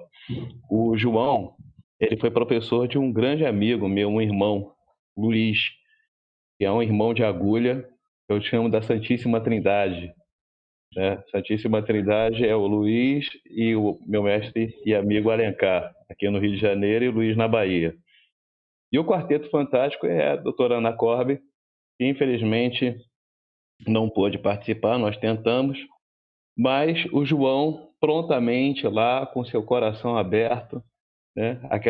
Aquele viés de Rio de Janeiro, Minas, Bahia, conseguiu comparecer, graças a Deus. E, João, eu venho falando uma coisa para os alunos já há algum tempo, mas eu acho que isso é difícil de entrar na cabeça, né? mas que eu acho muito importante quando a gente consegue ver alguém da fitoterapia, tudo que vem pela frente é prego. Às vezes vai vir uma porca, às vezes vai vir uma, uma chave, a necessidade de uma chave de fenda, e você só tem martelo. Então eu costumo dizer o seguinte: a acupuntura ela é uma medicina, vamos dizer assim, de meridianos. É uma medicina externa, né? Ela é uma medicina externa. Então essa divisão, as pessoas possuem dificuldade do que é medicina externa do que é medicina interna. A acupuntura, a ventosa e algumas práticas do Qigong são de medicina externa. A fitoterapia, a dietética chinesa, os chás terapêuticos, os vinhos terapêuticos, a prática interna de meditação são da medicina interna. Então, deixa eu te falar uma coisa. Como é que você acha que seria a percepção desse paciente no viés da melhora, não só com a acupuntura, mas com a fitoterapia e a prática do Qigong? Então, é aquela velha história, né? Nós temos Qi, Shui e Jing, né? A acupuntura move Qi, Shui e move Jing, né? Com as suas várias técnicas de agulha, de ventosa, moxa. Então, você precisa de Qi Shui. E, às vezes, o seu paciente ele não tem Qi Shui. Ele está numa deficiência e não. Você vai mover o quê? Como que você vai nutrir, umedecer, aquecer aquele meridiano, né? O Qi Shui que ele tem está circulando só dentro do canal. Aquilo que circula fora do canal está muito escasso. A porta fica aberta, ele começa a ter uma série de invasões. E aí você vai tonificar Qi, Shui, vai tonificar básico, mas você não vai conseguir uma resposta efetiva daquilo, porque é muito lento, já está em deficiência. É aí que entra a fitoterapia, onde você entra com uma substância e aquilo funciona. Você está colocando combustível para queimar. Aquelas ervas, aquela combinação, aquela fórmula entra no lugar que está faltando, preenche o vazio. Então, tudo aquilo que você fizer junto com a fitoterapia, acupuntura, Qigong, meditação, a vida toda modifica. E aí você vai adquirindo velocidade, você vai adquirindo Qi Shui, vai tendo energia e volta a funcionar em harmonia. Felizmente ou infelizmente, o nosso corpo se adapta à deficiência. Ele se adapta à deficiência. Aí não, o bom corcunda sabe como se deita, né? Não adianta você falar, não, deita assim, não, assim dói, né? Não, você precisa de comer proteína, precisa de comer carne. Não vou comer. Eu como carne e fico empachado, fico horrível. Então ele para de comer carne, ele se adapta àquilo ali e vai tendo as consequências, né? Então a gente precisa de intervir nisso aí, precisa de perceber isso. Nós temos 5 pilares da medicina tradicional chinesa. A gente precisa de usar todos eles, né? Se eu ficar numa perna só, com o tempo eu caio. Né? Então não vai adiantar muito, dependendo do tamanho dessa deficiência, em não utilizar a fito e não manter como uma dieta, né? Uma dietética. Então, quando o paciente está apresentando sinais, sintomas, né? Quando você identifica uma síndrome, principalmente de deficiência, dificilmente você consegue resolver realmente a síndrome sem a fitoterapia. Entendeu? As práticas externas, né? A acupuntura, Qigong, né? Os exercícios, as massagens, elas têm um resultado fantástico. Elas realmente recuperam Qi Shui, mas se você entrar num processo de deficiência um pouco mais grave, onde os sintomas realmente te incomodam, aí você vai fazer, aí é onde surgem os insucessos da acupuntura, aonde o seu paciente sai do consultório sem dor, muito bem. No dia seguinte, a dor volta, no outro ela está de novo ruim. Por quê? Você deu um movimento de Qi Shui, a dor sumiu, aquele ali foi nutrido, e depois não há continuidade, não tem volume, não tem força para dar continuidade. Aí fica assim, a acupuntura é bom, mas não é. A acupuntura fica caro, porque eu melhoro e depois eu pioro. Então fica como se eu estivesse realmente enxugando o gelo. Eu, como acupunturista, já passei muito por isso. Então, hoje, o meu paciente, quando ele vem me procurar, eu faço a avaliação dele, eu faço, olha, eu vou tratar você com acupuntura, sim, mas você vai tomar esse fitoterápico aqui por 30 dias, por 10 dias. Ó, você vai tomar por 30 dias. Quando tiver 10 dias que você estiver tomando, volte aqui que eu vou começar a sua acupuntura. Mas nesses 10 dias ele foi nutrido de Qi Shui. Então, eu vou pegar esse paciente muito melhor. Posso fazer um apontamento? Sim. Vamos criar um abalo sísmico aqui agora? Você topa? Não sei, ué. João, Fazendo tsunami aí? João, VC4, BP6, TS6, abertura do vaso da concepção com P7R6. Vai nutrir o Yin? Você não está me fazendo botar a mão na cumbuca, hein? Está me colocando no paredão. É? Olha só. Vai criar inimigo aqui na conferência. Não. Eu vou deixar bem claro aonde eu quero chegar. Eu estou voltando às bases. Eu estou voltando ao martelo, né, que está na minha mão, e não é um prego que está ali na frente. Pois é. Verdade. Então, olha só. A acupuntura trabalha dentro do sistema Jin-Luo, correto? Uhum. Move Qi Shui. É o funcionamento de Qi Shui que vai nutrir órgãos e vísceras para que seja nutrido Yin e Yang, correto? Correto. Esse paciente que você utilizou essa prescrição tem Qi Shui? SDS. Conhece? Só Deus sabe. SDS. Tem? Só Deus sabe.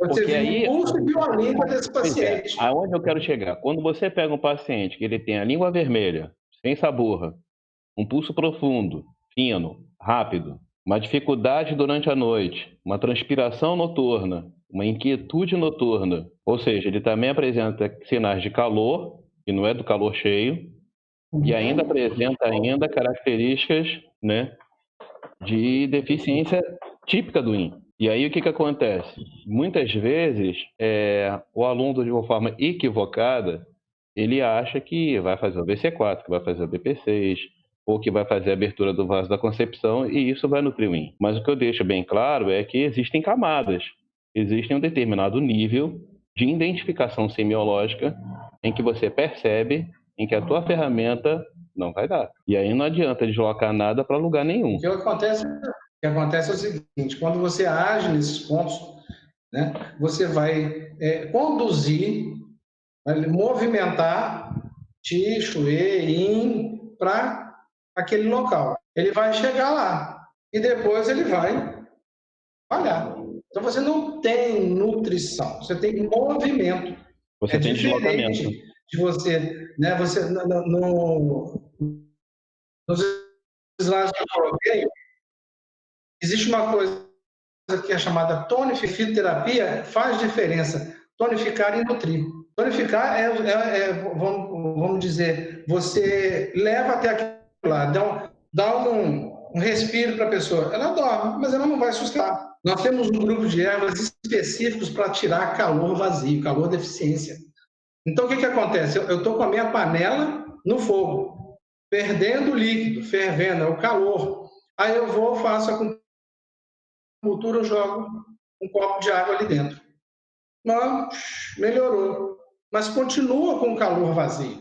Continua com o desequilíbrio entre Yin e Yang. E aí, é uma questão de tempo voltar a perder líquido orgânico de novo, a consumir o Yin. Então, a gente só consegue realmente nutrir o Yin quando eu tiro a minha panela do fogo e aí eu acrescento a substância para poder abaixar a temperatura e fazer o corpo voltar a funcionar, né?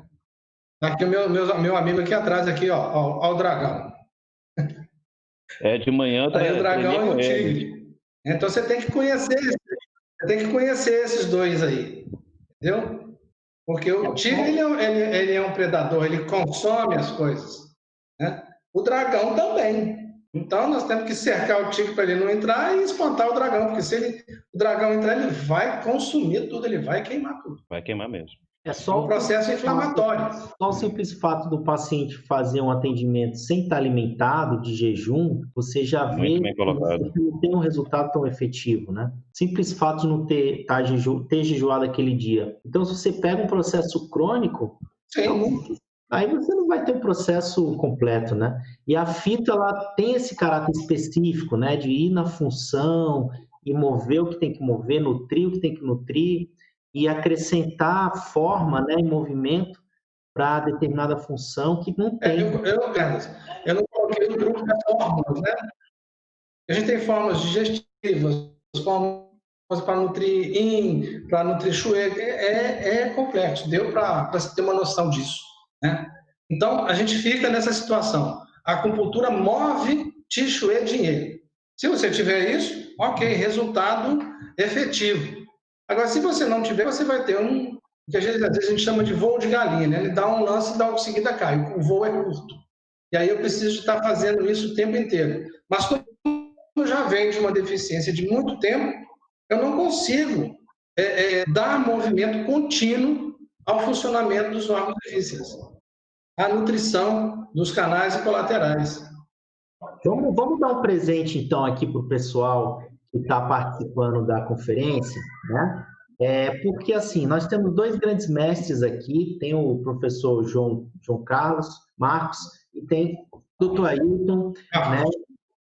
Você está ouvindo, Marcos? A internet tem uma... Está oscilando um pouco. Vamos propor uma formação que a gente consiga unir a fitoterapia e a acupuntura numa visão integrada das patologias com esses dois lados do tratamento da medicina chinesa. Ao mesmo tempo, você tem ali fórmulas de fito que embasam o tratamento de determinadas funções e você tem ali a acupuntura para harmonizar as funções, movimentar o canal, o shui e tudo mais, o qi, e você tem um tratamento mais completo. Porque eu acredito, assim como vocês estão colocando, que você tem que ter mais ferramentas e você tem que proporcionar para o seu paciente uma possibilidade melhor de tratamento, né? E você associar a fitoterapia e a acupuntura seria um casamento aí ideal. Claro, tem a dietoterapia também, a gente sabe que tem o Qigong, que são complementares a isso, mas a gente pode desenvolver, então, a partir de agora, formações, cursos clínicos, com um enfoque clínico, pautado tanto na fito quanto na acupuntura. O que vocês acham? Vocês acham que seria ideal isso daí? Vocês topam desenvolver esse processo aí junto com o IVESP? Concordo. É um sonho isso, né? É um sonho, né? Mas claro que a gente já está aí, claro. E eu acho até interessante, a gente poderia pegar mais as lesões em traumatologia e reumato. O que você acha, João? Bom, gente, vocês sabem que eu sou professor de uma outra escola, né? E eu deixei isso claro desde o início, né? Eu tenho um compromisso com uma outra escola, né? Eu posso participar de um curso com você, bem específico e tal, mas é uma situação um pouco delicada para mim, né? É delicado. Mas a gente pode trabalhar nisso numa coisa bem específica, né? Eu tenho alguns outros cursos que estão aí para adquirir na internet, não vou falar aqui porque é uma questão de ética. Tranquilo, professor, pode vender o peixe aí, não tem problema nenhum não, aqui a gente não esconde nada. O que acontece é o seguinte, Rafael, eu já tenho uma prática dentro da acupuntura e da fito bem longa, né? E como eu trabalhei muito tempo nisso, eu montei um curso que é bastante conhecido, alguém já talvez tenha falado nisso, tem vários aí que estão assistindo que já fizeram o curso de 21 fórmulas, né? Eu tenho esse curso de 21 fórmulas, que é um curso onde eu apresento 21 fórmulas que eu trato o cotidiano da acupuntura no consultório. Então, eu consegui juntar 21 fórmulas, que é muito pouco, mas que eu trato tudo que acontece todo dia dentro do consultório. Tudo tudo eu consigo tratar ali dentro de uma forma extremamente simples, extremamente seguro, porque eu não tenho fórmulas mirabolantes, e eu consigo tratar ali tudo, porque foi a minha prática, ela foi me levando a isso.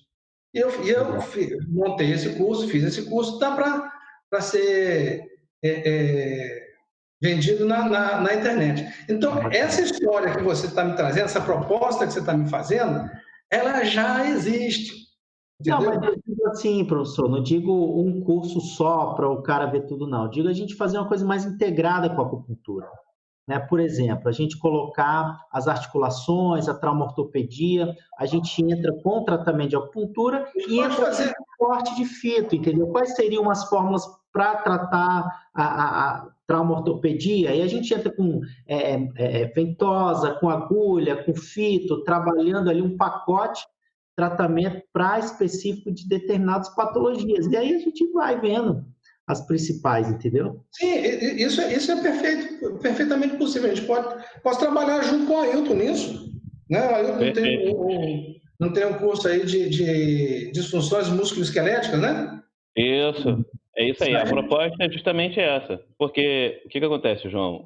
A sua realidade não é diferente da minha, que eu também sou professor de outra instituição, né? Uhum. E a gente também tem as nossas obrigações e tudo mais, mas eu também tenho meus cursos, né, isolados. Por exemplo, eu tenho o curso de estratégia terapêutica, que é semelhante ao que você faz com o curso de 21 fórmulas.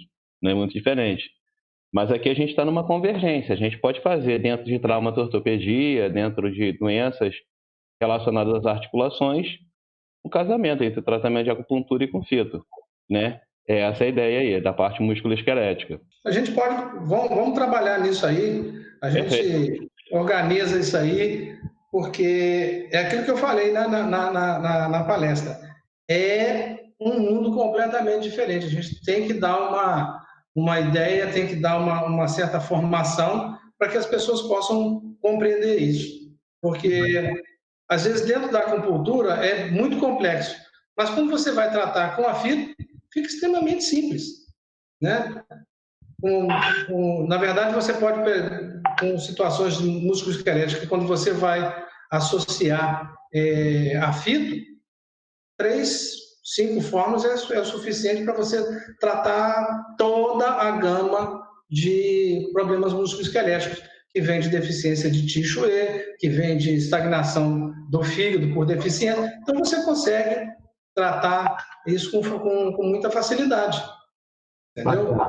Mas é uma ideia da gente. O pessoal que está assistindo essa live aqui, se eles têm interesse, né? Porque também só faz sentido a gente organizar um trabalho clínico envolvendo fito e acupuntura, se quem está em casa aí, está assistindo, ou os alunos tiverem interesse. Então, coloca no chat aí, se você tem interesse que a gente faça um curso unindo aí a acupuntura e a fito em alguns assuntos específicos, vai ser bem pontual, tá? Para determinadas funções, para que você possa aprender essa junção aí da fito com a acupuntura. Coloca aí no chat se você tem interesse, que se tiver, a gente pode estar conversando aqui e estar trazendo essa novidade para vocês, tá bom? Professor Marcos, vamos caminhando aqui para o fim, nosso tempo já esgotou. Né? Vamos para nossas considerações finais. Quero mais uma vez te agradecer todo o coração aí pela sua colaboração, pela seu enfoque, sua presença aqui. Foi marcante demais para a gente, né? Você é uma referência para todos nós. Muito obrigado mesmo. Espero que nós possamos estar muito tempo juntos, cara. Aqui a gente está fazendo parcerias. A ideia é unir, aproximar as pessoas, tá certo? Pode ter certeza que esse é o nosso intuito. Eu só tenho a agradecer. Queria deixar aí para você fazer as suas considerações finais e a gente ir conversando. Bom, gente, primeiro agradecer a vocês, né, a Ailton, Rafael, a Ivesp, a oportunidade de poder estar divulgando a fitoterapia chinesa de uma forma mais profunda nesse tempo, né, que você me permitiu falar, tá certo? E deixar também claro para as pessoas que aqueles que quiserem entrar em contato comigo, né, tem meu meu Instagram, tem um canal no YouTube, tem tudo isso aí para vocês entrar. Não sei se, Rafael, depois você pode disponibilizar aí para o pessoal. Botei aqui no chat. E agradecer muito a vocês. Agradecer aí, a gente vai conversando, a gente vai desenvolvendo isso aí junto com a Ailton, né? E fazer essa medicina tradicional chinesa assumir o lugar que é dela. Tá certo, gente? Obrigado, Ailton. Obrigado, Rafael. Obrigado a todo mundo que assistiu isso aí. Eu tenho vários alunos que eu já dei uma olhada aqui que estão assistindo. E, mais uma vez, agradecer a todo mundo pela presença, pela consideração de estar me ouvindo aí. Tá certo? Como dizem os nossos amigos chineses, Zaijian. Até logo.